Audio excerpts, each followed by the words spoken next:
J'ai touché moins de 5 000 euros. Sur TikTok, je peux vous le prouver. En quoi j'ai minimisé. Ouais. C'est pas Et pour exactement ça. revenir sur la Mais ouais. Madame L, c'est ce que vous avez dit? Je connais pas, c'est qui? Vous pouvez couper. C'est Madame Leila qui a été accusée d'être... Non, pas Léa, là c'est moi. Leila, qui a été accusée, ou en tout cas, c'est un personnage, c'est Leina, Leyna. Mais je ne voulais pas citer son nom parce que ma question, elle ne pose pas sur cet épisode, elle ne repose en réalité que sur une chose, est-ce que vos contenus sont réels ou est-ce qu'il s'agit de mise en scène? S'ils sont réels, il y a des actes pénalement répréhensibles qu'ils sont à l'intérieur. Si c'est mis en scène, alors vous devez la transparence de votre démarche, non seulement à votre communauté, mais aussi aux plateformes de contenu. Juste avant votre question, Vas-y. vous m'avez accusé, moi et des amis à moi, d'avoir mis en scène, d'avoir dit à Leïna ah, tu as fait semblant d'être. Enfin, nous, on lui a dit, on lui a supposé qu'elle était enceinte, c'est ça? J'ai pas compris. C'est elle-même qui est venue. Vous savez, elle, j'ai un droit à l'image, j'ai sa grand-mère qui est sa tutelle. J'ai le droit de la filmer comme elle, elle a le droit de me filmer. Et c'est elle-même qui est venue avec des tests de grossesse et qui est venue et qui a dit oui, Nasser, je suis enceinte. Vous pouvez... À 16 ans, à 17 ans ou... Oui, elle nous avait menti. Elle nous avait menti. Ce qui avait fait scandale aussi sur les réseaux. Non, mais je réponds à votre accusation. Pour moi, il devrait se concentrer sur le fond. Là, il répond sur le point précis, il devrait se concentrer sur le fond. Mise en scène, pas mise en scène, prévu, pas prévu, répond. Là, il devrait parler du fond. Quand on vit en communauté, vous voyez, on vit en communauté, on est peut-être des fois une dizaine, peut-être des fois une quinzaine. Et c'est un grand mot de...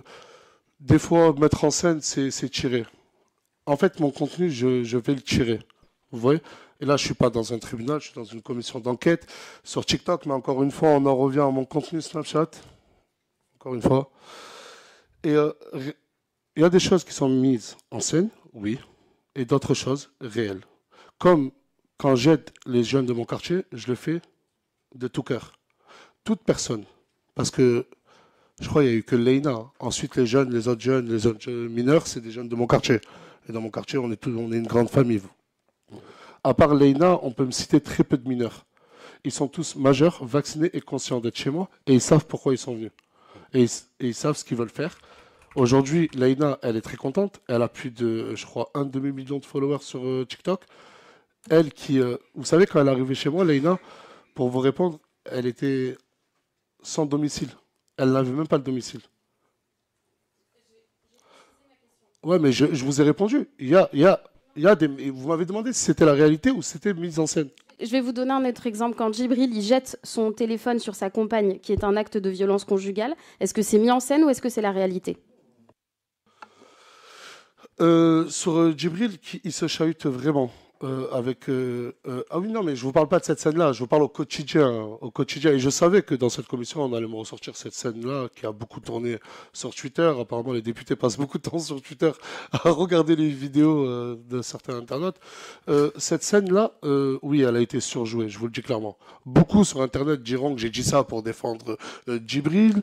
D'autres diront, ouais, il essaye de cacher la vérité. Non, à l'heure actuelle, Djibril et Inès sont ensemble. Et il est hors de question que sous mon toit, sous ma responsabilité, il se passe quelque chose comme ça. Et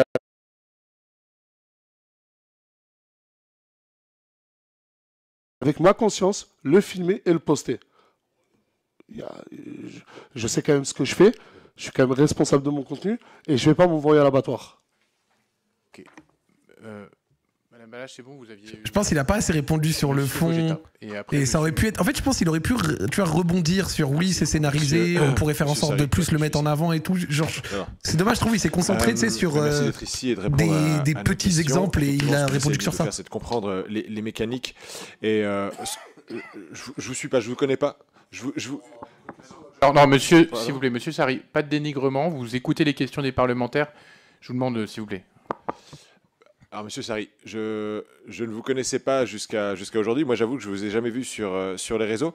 Mais en revanche, en vous écoutant aujourd'hui, on sent que vous comprenez que vous avez une influence certaine sur les mineurs en particulier, puisqu'on en a parlé en particulier au début de votre intervention. Donc, ma première question, c'est si vous aviez la capacité, en appuyant sur un bouton, d'exclure de votre audience les mineurs qui ont moins un âge déterminé, 13 ans, 15 ans, 18 ans, est-ce que vous le feriez? Et quel âge serait le bon âge pour vous, à partir duquel une personne devrait pouvoir regarder vos contenus? Ah tiens, c'est intéressant ça.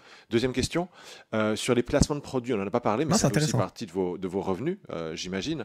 Et j'ai vu par contre passer notamment une association de victimes de l'influence qui dit que parfois dans le passé, vous avez pu avoir certains placements de produits qui étaient problématiques, avec notamment des maillots de foot Ligue des Champions 2025 qui n'auraient pas été arrivés. Est-ce que vous êtes conscient éventuellement de certains problèmes avec des placements de produits que vous avez pu faire dans le passé? Les maillots de foot, hein. Est-ce que vous êtes conscient de ces problèmes? Est-ce que vous connaissez les termes de la loi influenceur qui veut protéger les consommateurs? Et est-ce que vous l'appliquez au quotidien de vos placements de produits? C'est 2 questions. Merci. Un âge parfait pour moi, pour mon Ojima, c'est tellement vaste. Minimum. C'est même pas que pour regarder mon contenu, mais même pour avoir des applications telles que Snapchat, TikTok, YouTube, parce qu'on retrouve de tout partout, dans n'importe quelle plateforme. Mais je dirais un âge minimum, déjà juste pour avoir TikTok, je me baserais sur 14 ans. Okay. 14 ans. En tout cas, moi, je vous parle de moi, son contenu à lui. Moi, mon fils, je sais que peut-être après ses 15 ans, il pourra utiliser TikTok, mais pas avant. Après, peut-être que je ne suis pas encore un bon papa, il n'a qu'un an. Mais c'est vrai que si on parle de ma vie privée, j'ai un enfant, c'est un parfait exemple. Je ne le laisserai pas. Parce qu'après, il ne faut pas punir tous les jeunes. Aujourd'hui, TikTok, c'est aussi un endroit pour se relaxer. TikTok, on y va pour se relaxer. Ça a été créé pourquoi? Pour qu'on puisse scroller sur le fil d'actualité, regarder des vidéos, qu'elles soient de tout type. Il n'y a pas que des vidéos problématiques sur TikTok. Pour le coup, c'est vrai. Il y a aussi des trucs très intéressants. L'avocat de TikTok, je préfère le dire. Mais sur TikTok, on voit aussi des vidéos où on apprend quand même pas mal de choses.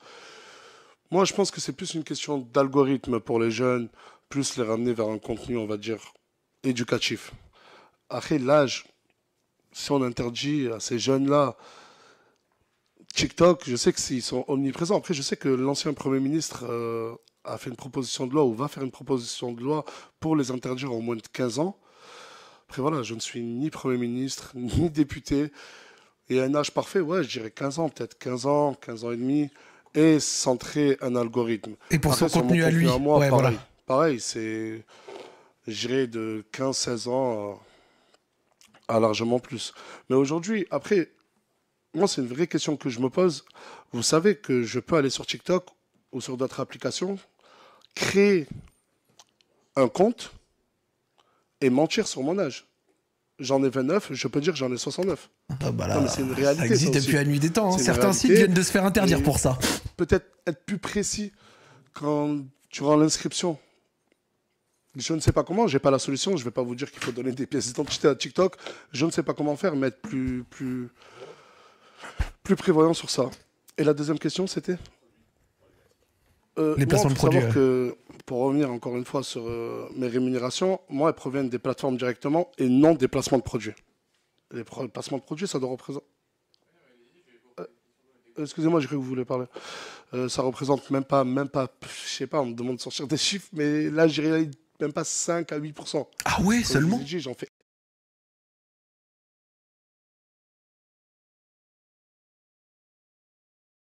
énormément. Un placement de produit, c'est pas obligatoire, c'est pas obligé. On peut le faire gratuitement et j'en fais énormément gratuitement. Les OP, c'est moins de 10% de son CA. On m'appelait le Robin des Bois moderne.